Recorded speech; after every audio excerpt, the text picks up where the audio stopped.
Você reconhece hipertensão intracraniana no pré-hospitalar? É sobre isso que eu quero falar com você agora.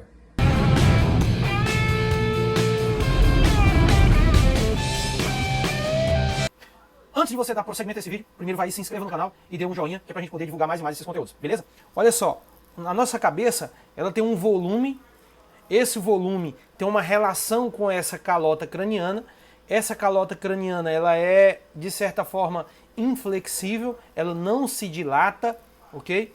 E devido a isso, nós temos um compartimento que é geralmente relacionado a 80% dos compartimentos intracerebrais, temos 10% de conteúdo sanguíneo e temos 10% de conteúdo por líquido cefalorraquidiano, que é aquele líquido que banha o sistema nervoso, ok?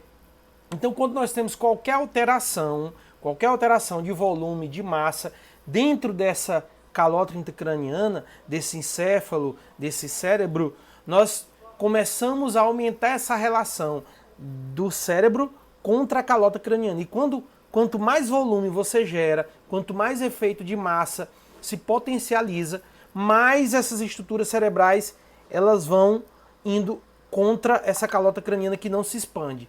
E devido a isso, a pressão intracraniana sobe, beleza? Então a pressão intracraniana é exatamente isso. Essa relação que existe entre o compartimento cerebral e essa calota craniana.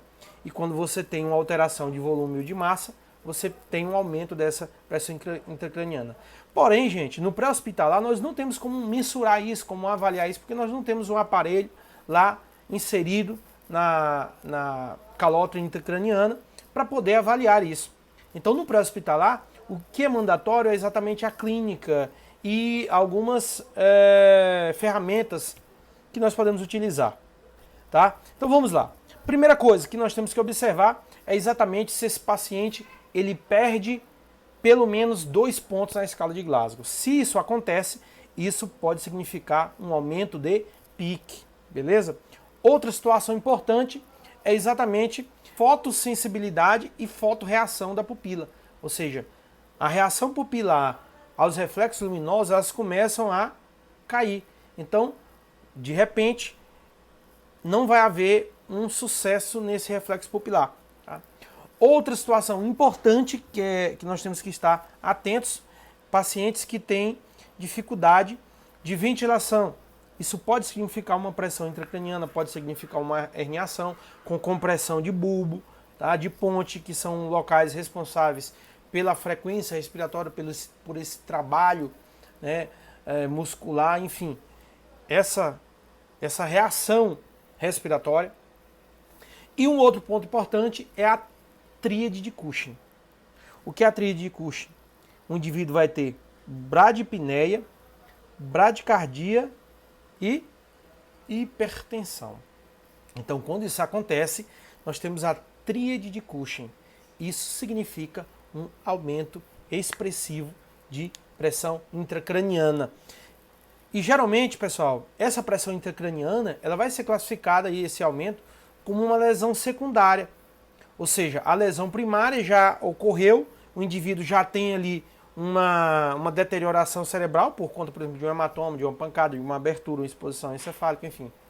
E vem em seguida as complicações dessa lesão primária que vão gerar a lesão secundária. E esse aumento progressivo de pressão intracraniana é exatamente uma lesão secundária.